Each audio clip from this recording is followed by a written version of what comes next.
Joining me is Kendal Sheets. He is an intellectual property attorney and also author of the Book of Mormon, Book of Lies. Kendal, it's great to have you. Let's start with the case that you make in the book, which is that Mormon doctrine essentially has been plagiarized.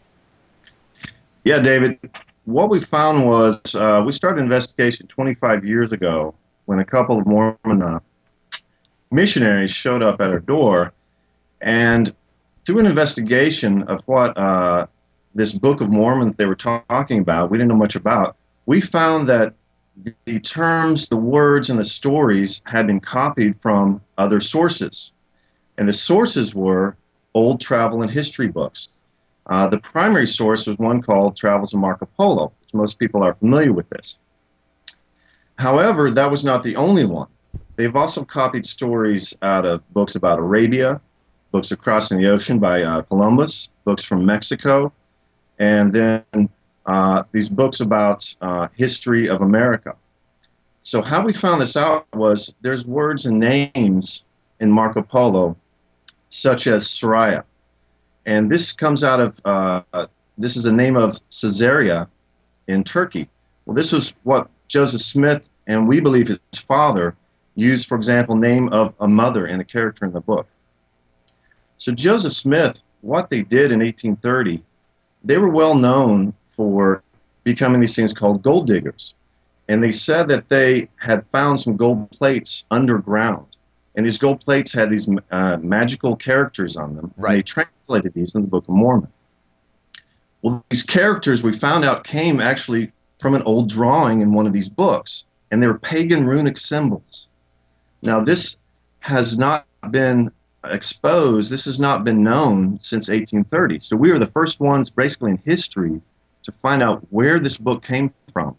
Yeah, it's incredible because if you were just to casually mention to someone, Yeah. tons of the Book of Mormon is almost identical to stuff in the Travels of Marco Polo. The average person, myself included, would say, well, there's got to be some kind of explanation. And I went into this book pretty skeptical, but when you look at it, I mean, there are passages that are really almost identical.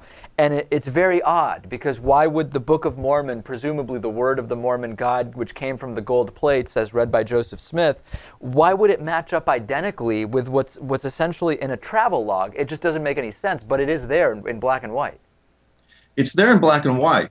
And this is the genius. So I call it an ingenious fraud. It's the implications are tremendous.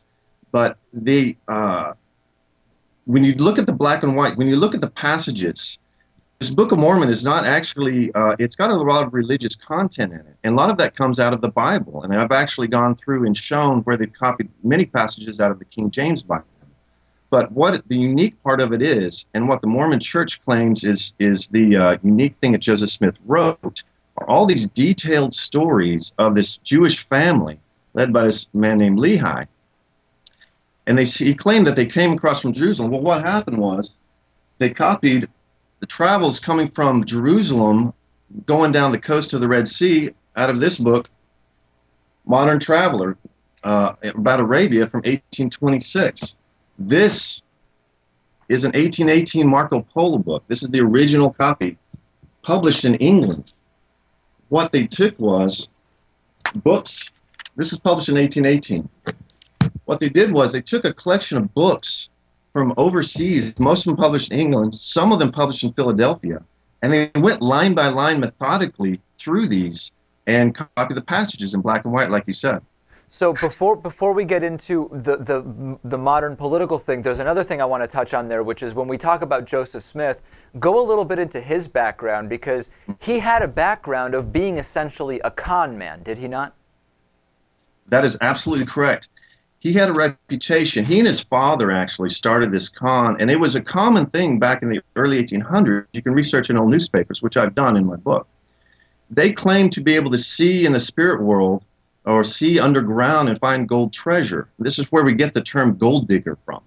And they would con these farmers out of money, saying, oh, we see gold treasure buried under your property. Let's go dig for it. And they would dig up holes all over the country, and it was just ridiculous.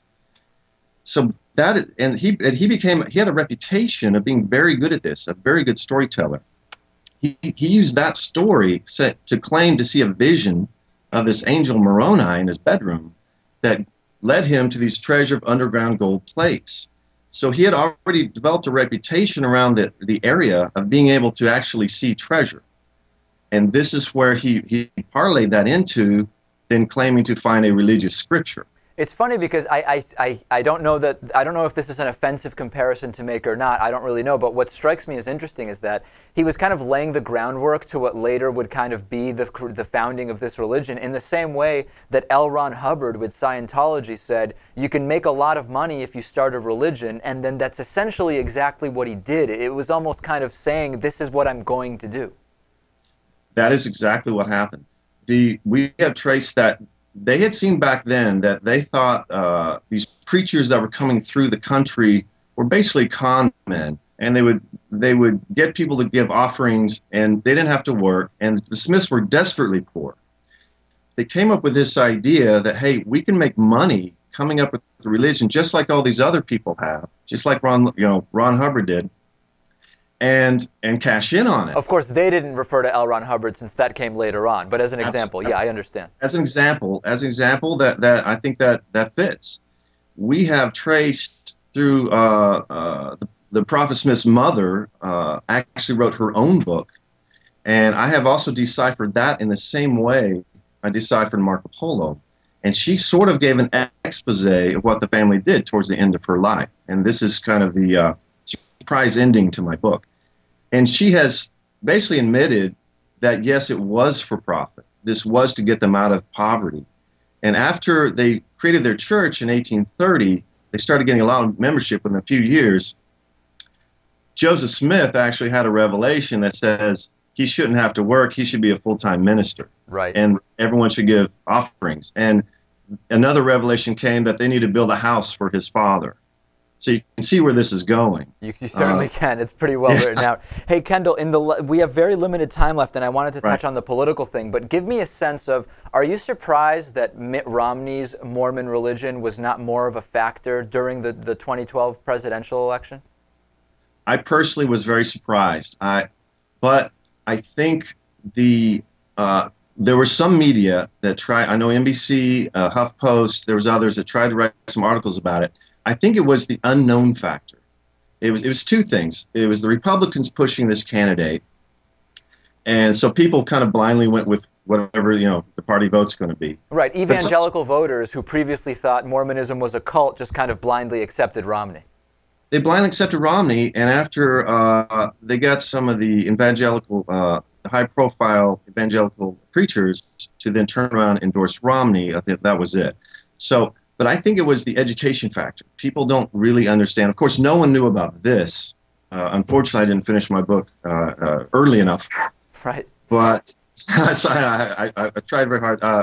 I've been working on this book we've been working on it for 25 years, so it was a long time in the making. But the factor of, I was actually interviewed on Fox Radio, and they asked me the same question, but why the women especially were turning towards Romney.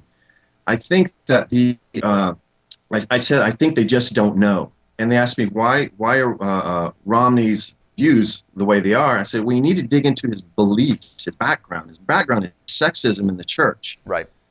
Very divided. It's homophobic in the church. They excommunicate intellectuals who are gay or lesbian. They don't like intellectuals say anything bad about the church, and so the church, it does a very effective job of suppressing anyone coming against them internally, and this doesn't let the word get out that, hey, this is actually what they're like. So I think it was a combination of these things. That's why people weren't aware. They didn't wake up, and I told everyone I knew. I was trying to wake everyone up, but interesting. Yeah. All right, the book is Book of Mormon, Book of Lies. We've been speaking with Kendal Sheets. Check out the book. Kendal, great to have you on. Thanks for being here. Thank you very much. Can I plug my website? Yeah, go ahead. www.bookofmormonbookoflies.com. Okay, great. We'll take a break, and we will be back with plenty more after this.